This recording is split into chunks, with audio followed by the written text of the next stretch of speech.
Imagine you are alone in a 5-foot inflatable raft in the middle of the Atlantic Ocean. No land in sight, no ships, no rescue. Just you, endless water, and sharks circling below. You have no food, no fresh water, no way to call for help, and with every hour you drift further from civilization. How long would you survive? A day? A week? Steven Callahan survived for 76 days. 76 days alone at sea, drifting nearly 3,000 kilometers across the Atlantic. He caught fish with his bare hands. He fought off sharks. He drank rainwater collected drop by drop. And when rescue finally came, he had turned into something between a human and a ghost. This is the true story of one of the longest solo survival ordeals in maritime history, and what Steven Callahan endured will change your perception of the ocean, of survival, and of the human will to live.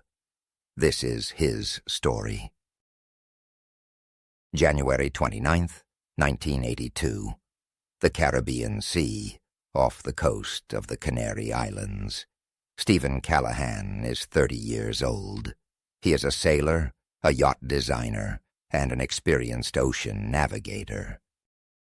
He has spent years building boats, racing across oceans, and living the life of a true seafarer. This is not his first solo Atlantic crossing. He knows the sea, he respects it, and he is prepared for the challenges ahead.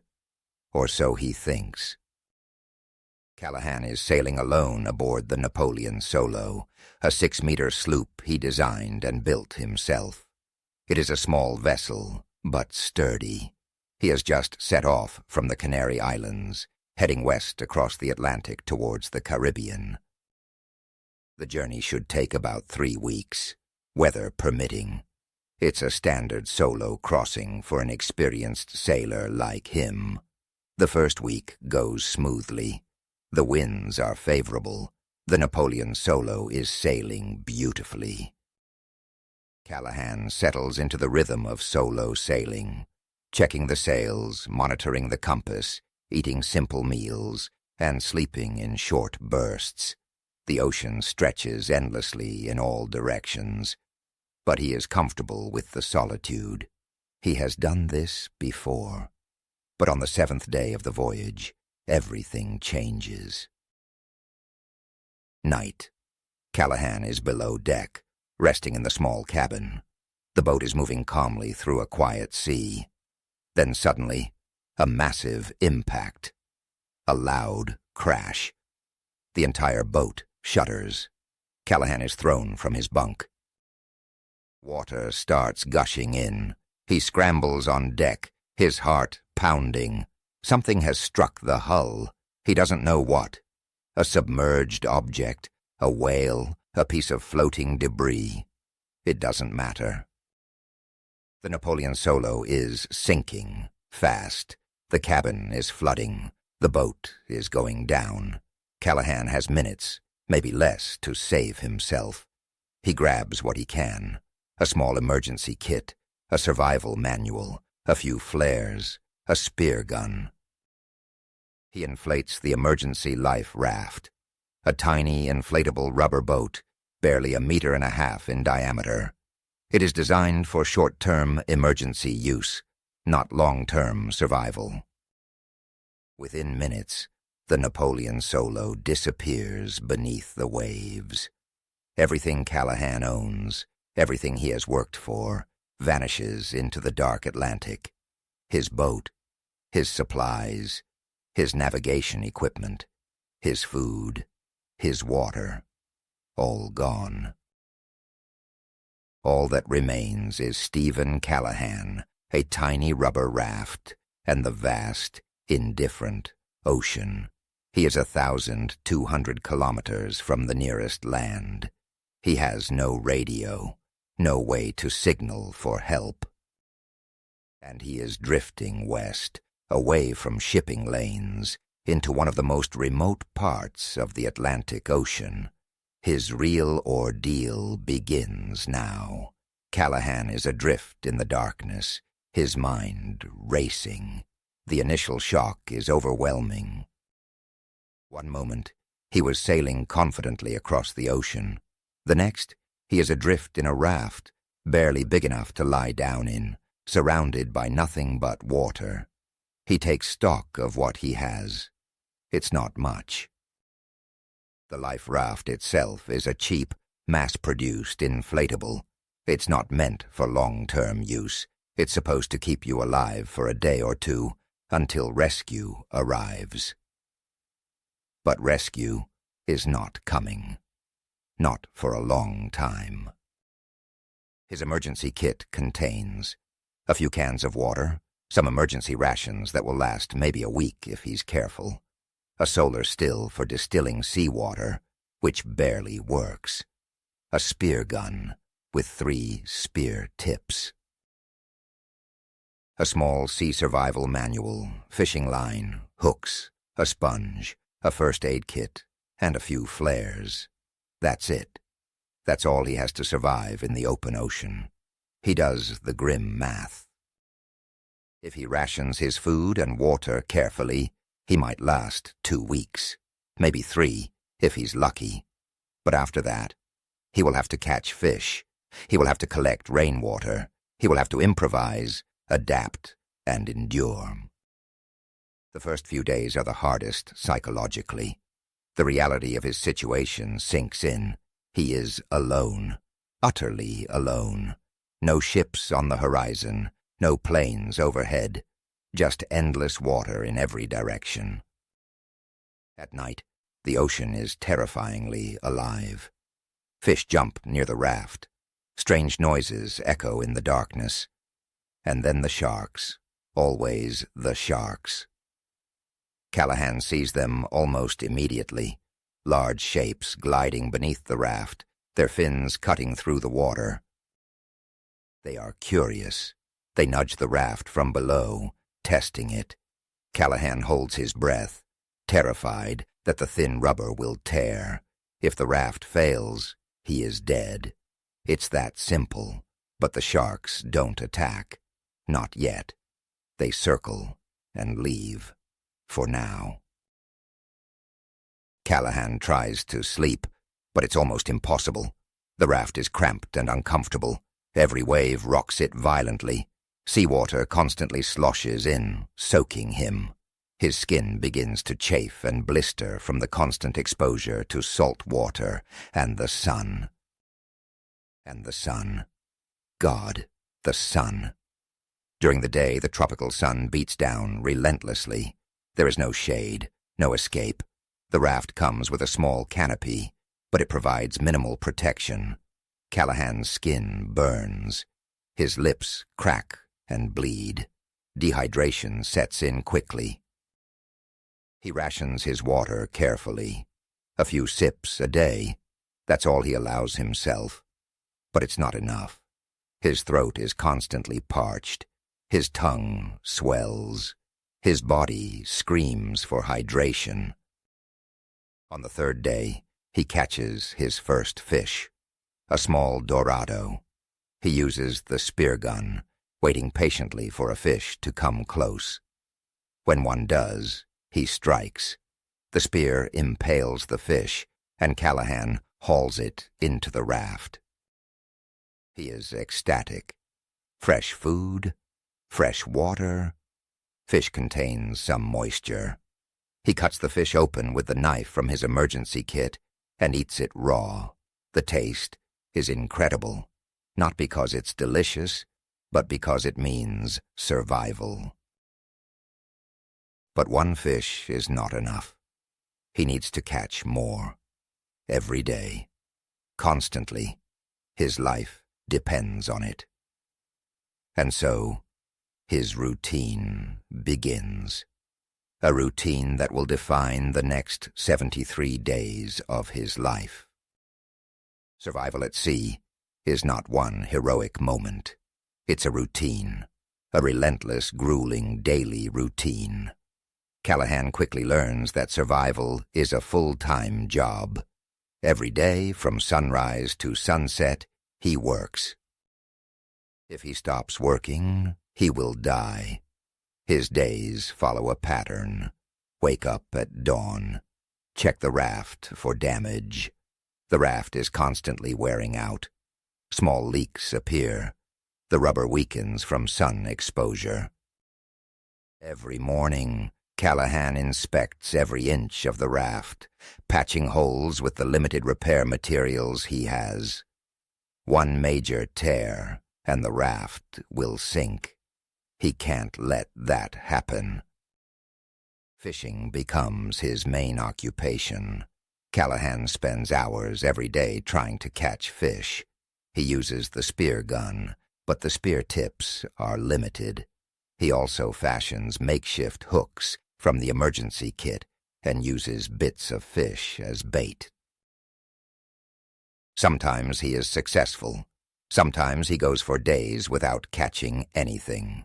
The fish he catches most often are dorado, also called mahi-mahi.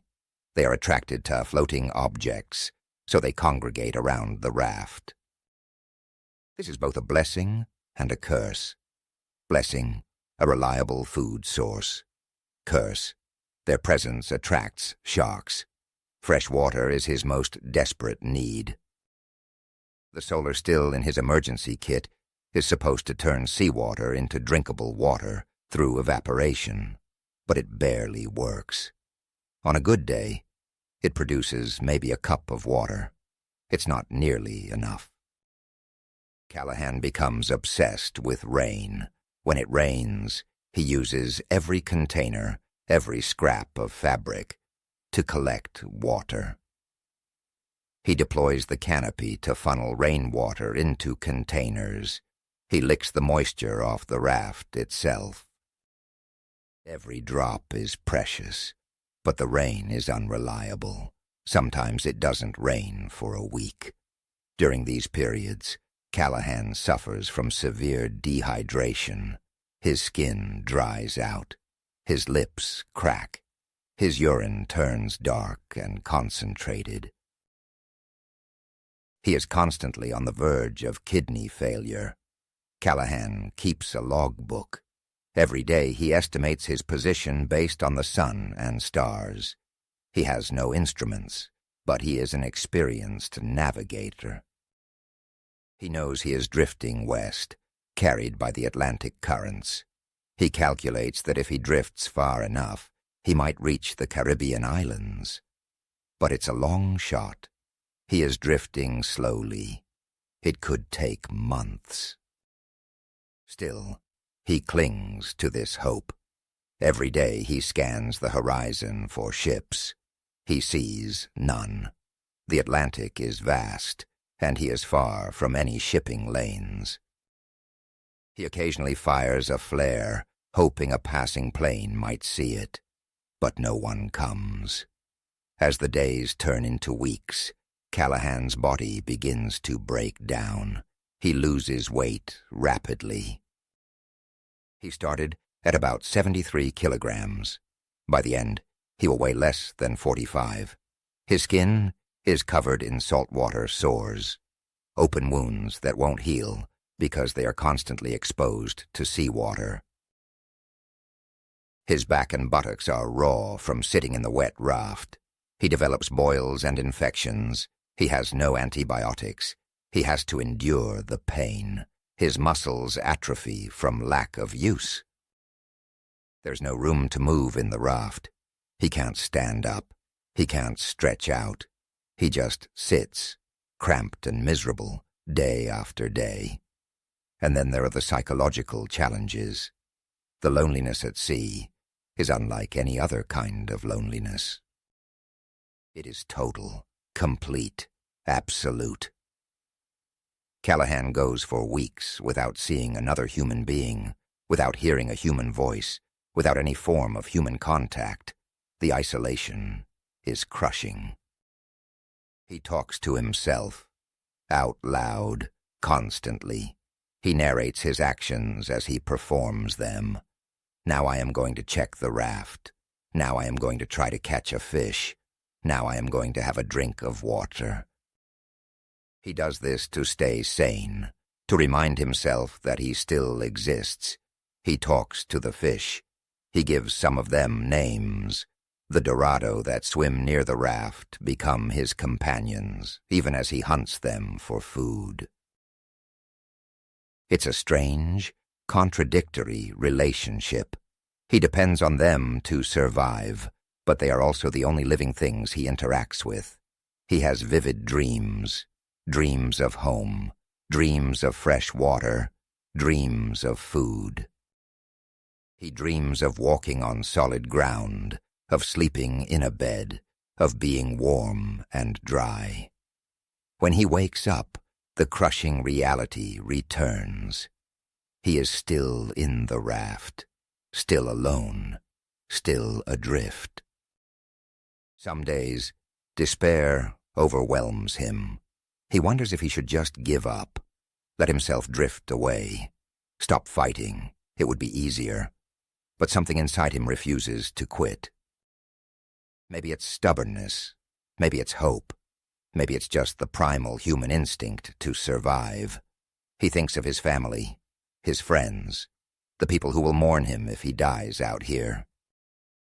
He doesn't want to die anonymously in the middle of the ocean. He wants to live. He wants to go back. But doubt creeps in, especially at night. The nights are the worst. The ocean is alive with sound, strange splashes, clicking noises. The constant slap of waves against the raft, and always the fear that the sharks will return. One night, a particularly large shark hits the raft so hard it almost capsizes. Callahan hangs on, his heart pounding. The shark circles, curious, aggressive. Callahan has no weapon that can harm the shark. All he can do is wait and pray that it loses interest. It does. Barely. But the encounter leaves him shaken. He realizes how fragile his situation is. One wrong move, one puncture in the raft, one aggressive shark, and it's all over. And yet, he continues. Day after day, week after week.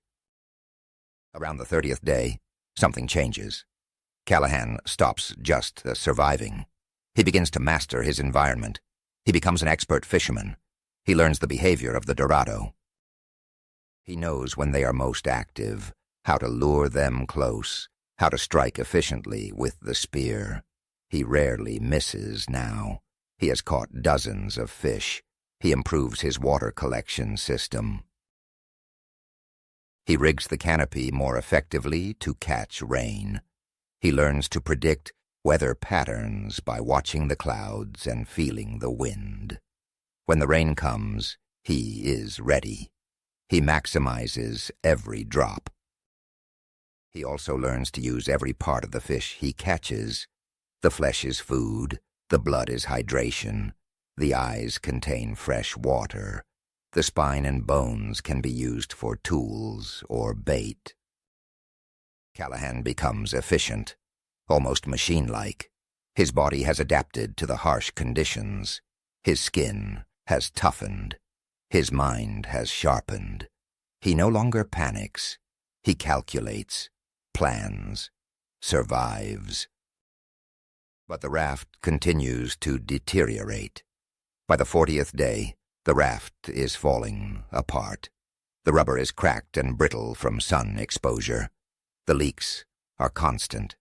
Callahan spends hours every day pumping air into the raft to keep it inflated. The hand pump is exhausting to use, but if he stops, the raft will deflate and sink. One of the air chambers develops a slow leak he can't fix. The raft begins to list to one side. It's harder to balance, harder to fish, harder to sleep. But he has no choice. He keeps going. On the 50th day, disaster strikes again. A large fish, possibly a shark or a swordfish, attacks the raft from below. Its snout or bill punctures the bottom. Water gushes in. The raft is sinking.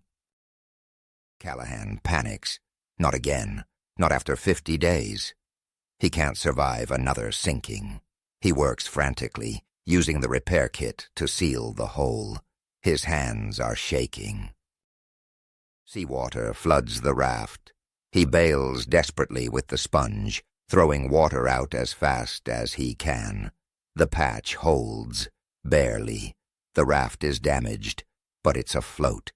He's alive. But the incident leaves him shaken.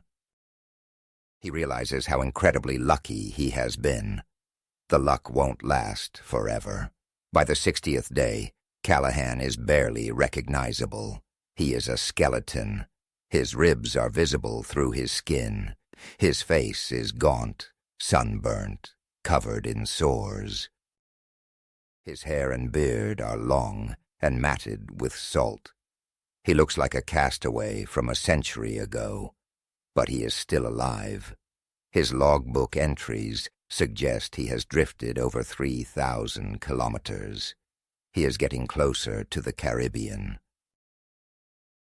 If his calculations are correct, land might be near, but near, in ocean terms, means hundreds of kilometers, and his body is failing. He is weak, dangerously weak. Fishing is harder now. His muscles have atrophied so much that lifting the spear gun is difficult. He is constantly dizzy from dehydration and malnutrition. He begins to hallucinate. He sees ships on the horizon. He hears voices. He imagines rescue helicopters. But when he blinks, they disappear. His mind is playing cruel tricks on him. On the 72nd day, he sees birds. Real birds. Seabirds that only fly near land. His heart pounds. Land must be close. Maybe 80 kilometers, maybe less. He paddles weakly with his hands, trying to steer the raft. But the currents are stronger than he is. He is at the mercy of the ocean. All he can do is drift and hope.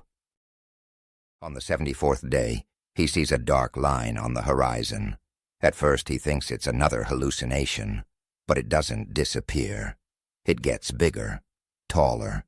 It is land, an island, Guadeloupe.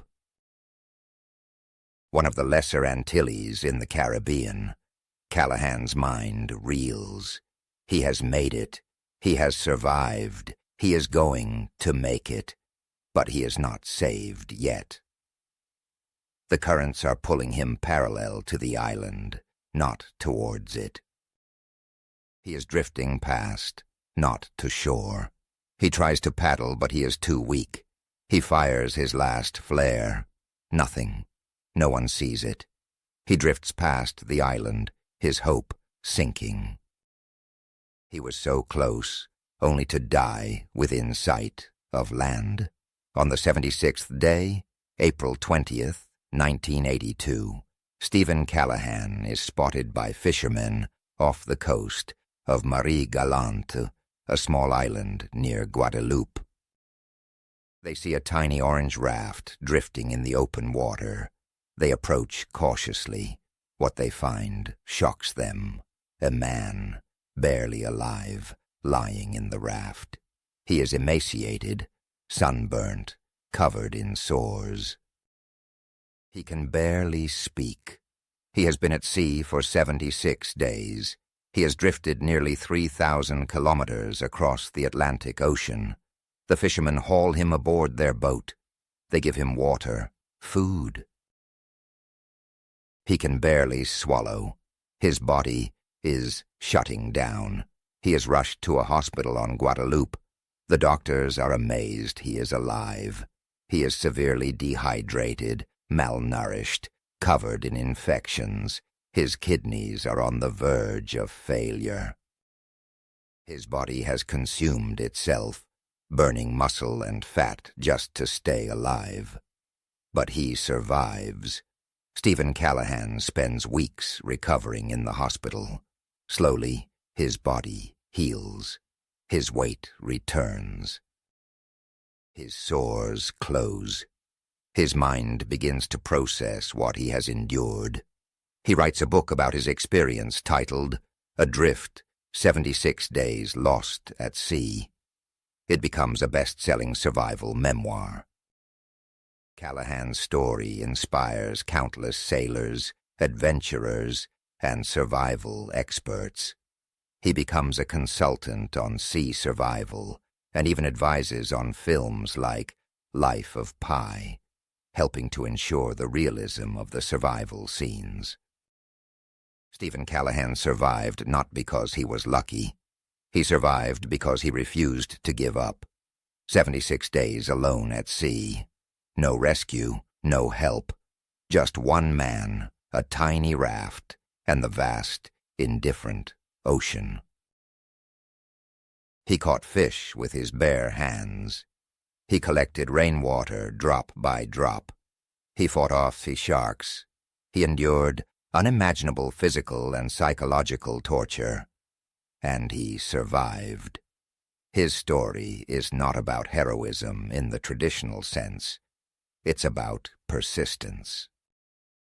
About the small daily decisions to keep going, even when every instinct tells you to give up. It's about waking up every morning and deciding, again and again, to survive.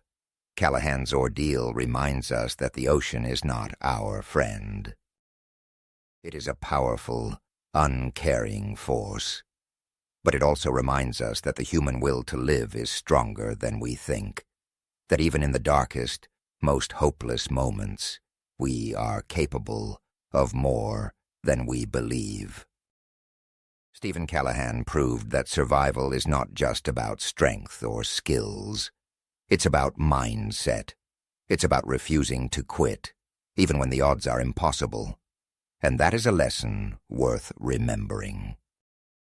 If this story moved you, if it made you think about survival, endurance, and the power of the human spirit, hit the like button and subscribe to the channel for more incredible true stories of survival and resilience. These are the stories that remind us of what we are capable of when everything is stripped away. Stories like Steven Callahan's, who spent 76 days alone at sea and refused to give up. Thanks for watching, and remember, survival is never about one heroic moment.